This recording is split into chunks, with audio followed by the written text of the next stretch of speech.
Hello friends, I'm Compassible. I'm not a crossdresser, but I play one on TV. Hello friends, I'm Compassible.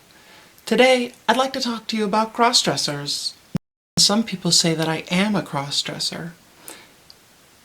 And while that might be true sometimes, generally, I'm just a woman and I'm dressing in women's clothing, if clothing can be gendered at all. There's a lot of stigma to cross-dressing. Some people equate it to homosexuality. And while that might be the case in even a large majority of the time, it's not at all a requirement. I don't think there's anything wrong with cross-dressing. I think that it maybe stems from fetishizing femininity, which is, I'm not a big person for kink shaming, so if that's what makes you happy and excited and rewarded in life, then go get you some. I didn't transition exclusively for the desire to wear women's clothing. I see myself not as a transvestite, which would be someone who wears clothing of the opposite gender, but rather as a transsexual if you're a transmedicalist, meaning I identify with the gender opposite, polarly opposite of that which I was assigned at birth. And I feel that for my whole life that I was a woman on the inside. At a young age I tried to express that, and it was the feedback I got was that I don't want to do that. There was no way for me to become a woman, and that it was sinful and just generally bad. The only words that the people that I grew up around knew to really describe the condition was gay. And while currently I don't see anything wrong with people being gay either, for that matter, at the time being gay was very bad, and there was a lot of stigma that came with coming out as gay, and there was a lot of fear of disease, and just generally it was shunned by my religious upbringing and family in general, and that bears out even 30 years later when I came out as transgender. They basically disowned me. So not much has changed in that, except that as an adult I recognize that the world is a bigger place than the little bubble that I grew up in, that it was very cis-normative and very closeted, if anything, when it came to alternative sexualities or gender expressions. And so once I got out into the real world and I realized that this was something that I wanted, I had never dressed in clothing of the opposite gender, and I really had no idea how to. I had no idea how to do makeup, but I knew that I was a woman on the inside, and that for anyone to recognize me as a woman on the outside, that I might want to conform to some of the more feminine ideas. And I very much enjoy when I can make myself look like a beautiful woman. I like to wear pretty dresses. I like to wear smart looking business suits that are well cut and well fitted to me, because I think that it makes me look dignified and it looks good. I like the response that I get from people when I'm well dressed, and I can't do that unless I present as the person who I feel I am on the inside. And now, so I feel like I maybe cross-dressed my whole life.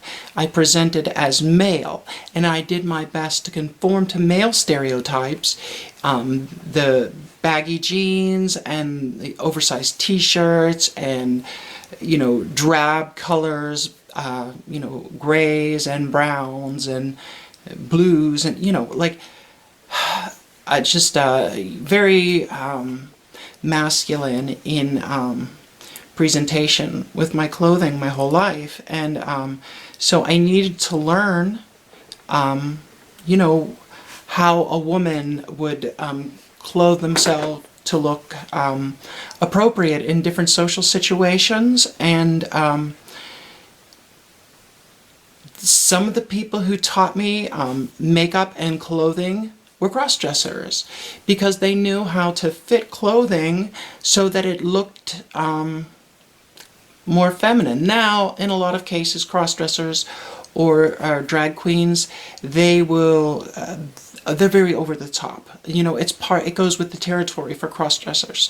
And cross-dressers have more of a tendency to be wearing very sexualized garments, pantyhose and short shorts and tight tops and very revealing busts and things of that nature that women wouldn't really wear on a day-to-day basis in most professions or in most, different areas of society. And so cross-dressers would frequently wear that, although I do know some cross-dressers who they'd like to go out in subdued clothing and be kind of stealth, and they kind of get a rush from, sort of the fear of perhaps being discovered, and there was a rush, definitely, but mostly it was fear of being misgendered in a violent way.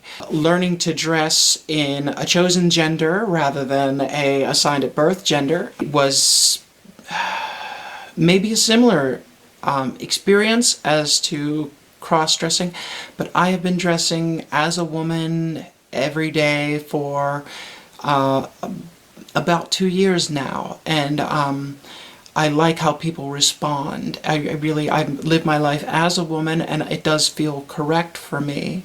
Cross-dressers often don't aspire to dress as women all of the time. It's just something they do occasionally for a rush, on weekends maybe. Although they may be closeted transgender people, and this is just something that they can do occasionally to sort of fantasize about what it would be like to be able to transition. Perhaps they're not able to because they have children or jobs or families. All the reasons maybe that I sort of hid from my trans identity for most of my life.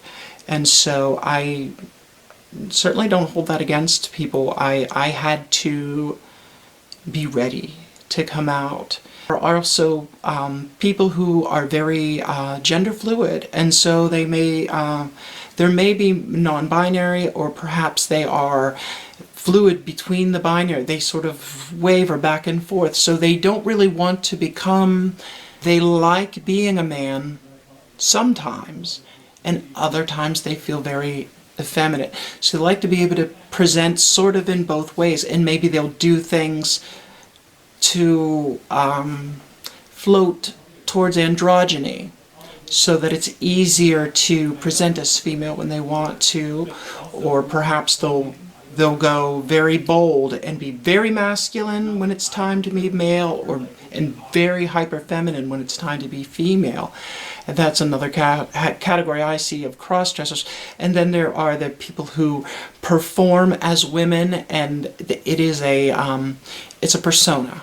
And it really is, it's a character in their mind. It really isn't them.